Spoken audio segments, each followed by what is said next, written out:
શહેરમાં રસ્તાઓની ખખડધજ હાલત બની ત્યારે મ્યુનિસિપલ કમિશનરે ક્લાસ લેતા પાલિકાના માલેતુજાર અધિકારીઓ હરકતમાં આવ્યા। વડોદરા શહેરમાં ચોમાસાના પ્રારંભે પાલિકાની પ્રી મોન્સૂન કામગીરીની પોલ ઉગાડી પડી હતી।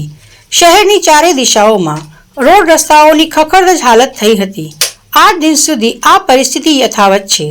ખરાબ રસ્તાના કારણે કેટલાય અકસ્માતો થયા છે। લોકોને કમરના દુખાવો પડ્યા છે। ત્યારે હવે આ મામલે મ્યુનિસિપલ કમિશનરે અધિકારીઓનો ક્લાસ લેતા કટકી કરવામાં માહેર અધિકારીઓ હરકતમાં આવ્યા।